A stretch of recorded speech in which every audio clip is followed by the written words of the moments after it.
ओए रुक, कहाँ जा रहा है? कहाँ भागा जा रहा है? किनारे गाड़ी लगा रहा हूँ साहब। बिना हेलमेट के कहाँ जा रहा है बुड्ढे? चल 500 रुपये निकाल। साहब मेरी बेटी बहुत बीमार है, अस्पताल में भर्ती है। अगर वक्त पर ना पहुँचा तो आखिरी बार उसे देख नहीं पाऊंगा, इसलिए जल्दी जल्दी में हेलमेट भूल गया, माफ़ कर दो साहब। नौटंकी बंद कर और पैसे निकाल, चालान तो तेरा कटेगा ही। सड़क के दूसरी तरफ एक नौजवान ये सब देख रहा था। वो भाग कर वहाँ पहुँचा। भाई साहब, पहले आप अपना चालान निकालिए, बाबा की तरफ से मैं चालान देता हूँ। मैं चालान निकालूं? तो होता कौन है? एक साधारण लेकिन संविधान और कानून को जानने वाला इंसान। आपको ये तो पता ही होगा कि मोटर वाहन अधिनियम 1988 के अकॉर्डिंग एक ट्रैफिक पुलिस अधिकारी कुछ दस्तावेजों को जब्त कर सकते हैं, लेकिन वाहन की चाबी नहीं ले सकते। और आपने बाबा की स्कूटर की चाबी निकाली है। मैंने सब अपनी आंखों से देखा है और वीडियो भी बना लिया है। अब जल्दी से चालान निकालो, वरना ये वीडियो मैं डीजीपी साहब को भेजता हूँ अभी। चाचा, तुम्हारी बेटी बीमार है ना? चलो निकलो यहाँ से, अगली बार हेलमेट लगा कर निकलना। धन्यवाद साहब। और आप अगली बार किसी चलती गाड़ी की चाबी मत निकालना। अरे मेरे बाप, तू जा यहाँ से।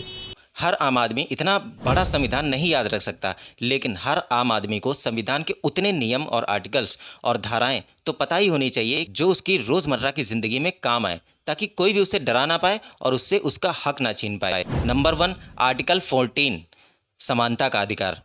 क्या कभी आपने सोचा है कि कानून एक्चुअल में सबके लिए बराबर है भी या नहीं? भारत का संविधान कहता है कि हर एक नागरिक को एक समान अधिकार मिलना चाहिए, चाहे वो अमीर हो या गरीब, लड़का हो या लड़की, किसी भी जाति का हो, किसी भी धर्म का हो, कुछ भी हो, इंसान होना चाहिए। सबके लिए सब कुछ बराबर है। सोचो एक स्कूल है, ठीक है, जिसमें लड़कों को एडमिशन मिलता है लेकिन लड़कियों को मना कर दिया जाता है। क्यों?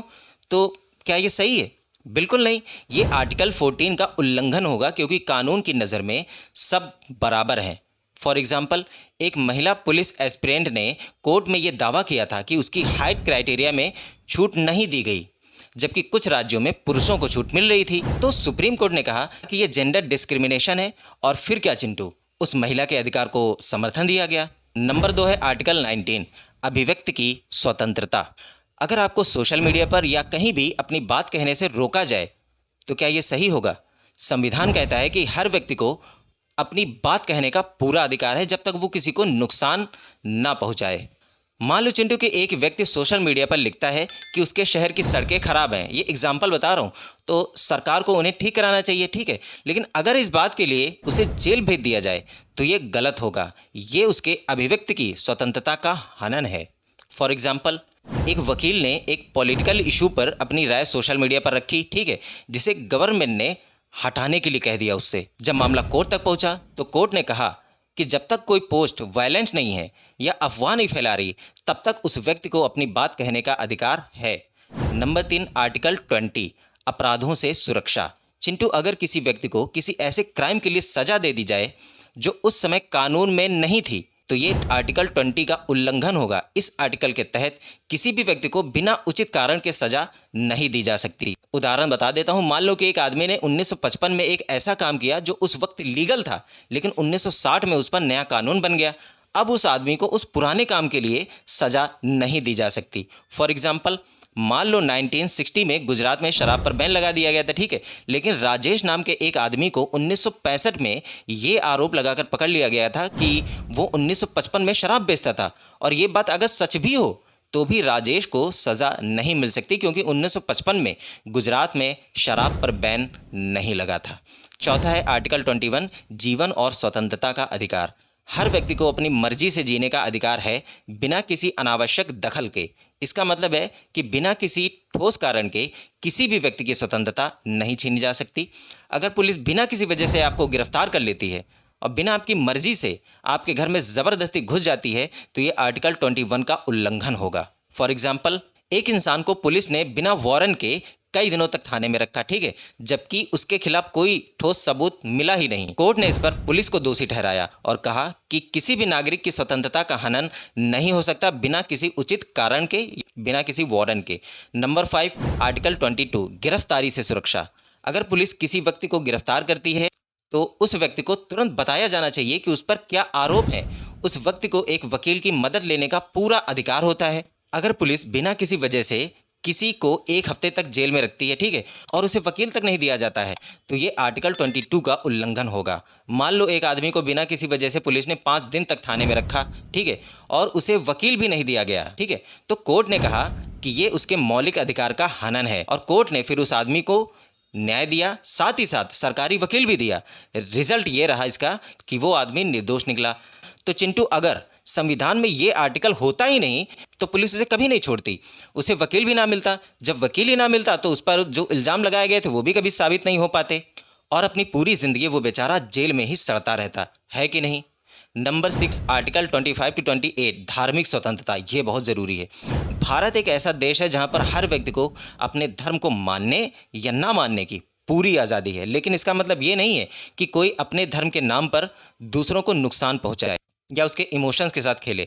जैसे अगर कोई स्कूल किसी बच्चे को इसीलिए मना कर दे कि वो किसी विशेष धर्म का है, तो ये आर्टिकल 25 to 28 का उल्लंघन होगा। चिंटू, एक बार हुआ ऐसा कि एक बार एक व्यक्ति ने स्कूल में अपने धार्मिक पोशाक पहनने का हक मांगा, जो स्कूल की ड्रेस कोड पॉलिसी के खिलाफ था। तो इस पर कोर्ट ने कहा कि जब तक ये धार्मिक मामला किसी दूसरे व्यक्ति या समाज पर ज़बरदस्ती नहीं हो रहा है, तब तक धार्मिक स्वतंत्रता का अधिकार बना रहेगा। नंबर 7 है आर्टिकल 32 सुप्रीम कोर्ट का शक्ति अधिकार।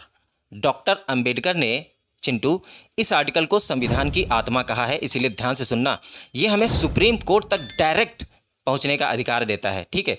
अगर हमारे अधिकार छीन लिए गए हों तो जैसे अगर किसी व्यक्ति के साथ अन्याय हो रहा है और उसे न्याय नहीं मिल रहा, तो वो सीधा सुप्रीम कोर्ट का दरवाज़ा खटखटा सकता है और अपने अधिकारों की रक्षा के लिए वहाँ पर मांग रख सकता है।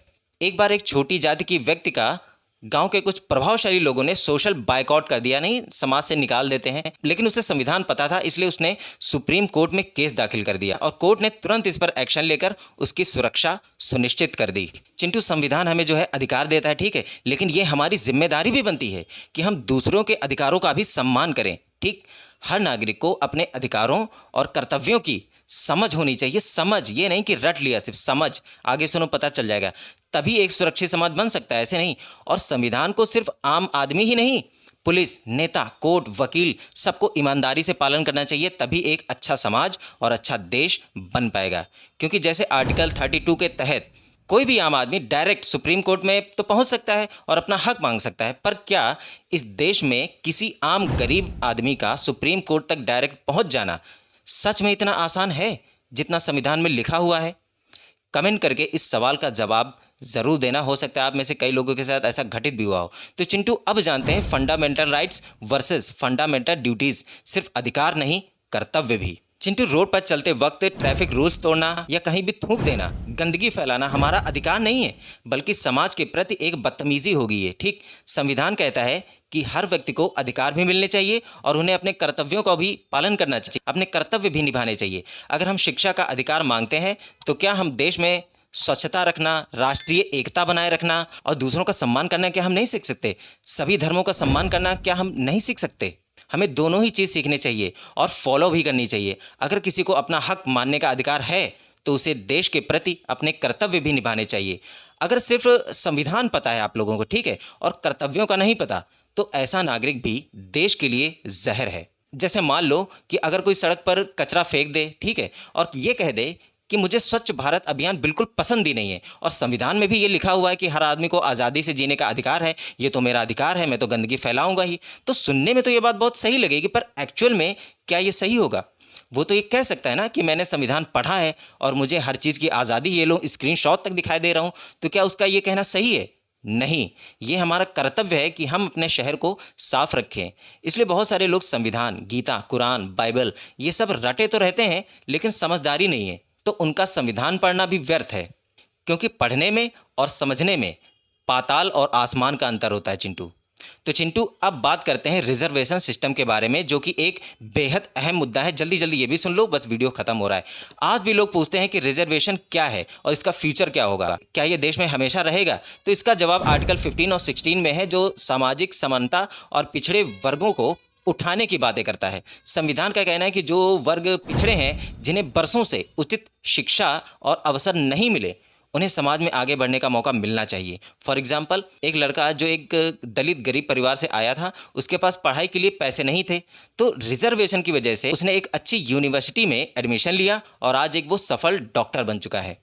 तो चिंटू, अब बात करते हैं इमरजेंसी पावर्स के बारे में। ये बहुत ज़रूरी है। ये तब इस्तेमाल किया जाता है जब कानून बदलने लगता है। कैसे?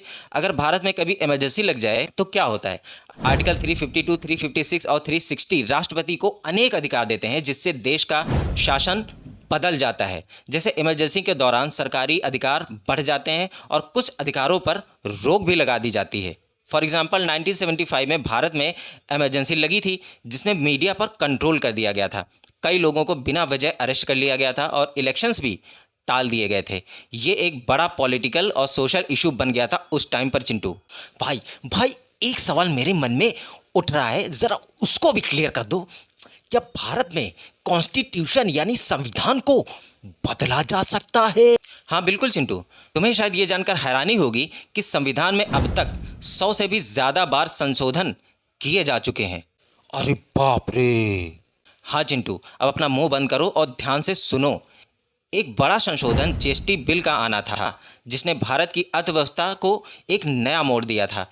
उस नए मोड़ में पब्लिक को क्या फ़ायदा या क्या नुकसान हुआ, गवर्नमेंट को इससे क्या फ़ायदा हुआ, क्या नुकसान हुआ, ये एक अलग टॉपिक है। लेकिन जीएसटी आने के बाद बदलाव तो हुआ, बहुत कुछ बदला। क्या बदला वो सीक्रेट है, किसी और वीडियो में बताऊंगा। तो चिंटू, समय के साथ साथ नए नए इश्यूज आते हैं, इसीलिए संविधान में परिवर्तन ज़रूरी होते हैं और बहुत सारे बदलाव कर दिए जाते हैं, जिस बारे में पब्लिक को पता भी नहीं चलता। पब्लिक कौन सा रोज़ रोज़ संविधान पढ़ती रहती है जो उसे पता चलेगा अरे ये लाइन तो पहले थी ही नहीं, नहीं आ गई।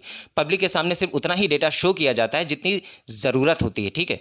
जैसे पहले जो है 18 साल के लोग वोट नहीं डाल सकते थे, लेकिन 61वां संशोधन किया गया था। उसके बाद 21 से घटाकर 18 साल की उम्र वोट डालने के लिए कर दी गई थी। भाई, इन सब पे तो हम ध्यान ही नहीं देते। एक बात और बता दो भाई, क्या सभी देश के संविधान भारत से अलग अलग हैं या एक ही जैसे हैं सब? चिंटू, भारत ने जो है USA, UK, Russia, Japan, Germany जैसे देशों से अलग अलग संविधान तत्वों को अपनाया है। संविधान लिखते वक्त हमारे नेता चाहते थे कि जो भी अच्छी चीज़ें दुनिया के अलग अलग देशों में हैं, उनका बेस्ट वर्जन अपने इंडिया में भी लाया जाए। फॉर एग्जाम्पल, यूएसए का फंडामेंटल राइट्स का कॉन्सेप्ट लिया गया था इंडिया में, ठीक, और यूके से पार्लियामेंट्री सिस्टम अडॉप्ट किया गया था एंड रशिया से सोशलिस्ट आइडियल्स लिए गए थे। तो चिंटू, अब मैं हर बार की तरह अपनी पब्लिक से डायरेक्ट रूबरू होना चाहता हूँ, बीच में मत बोलना प्लीज़। ठीक है भाई।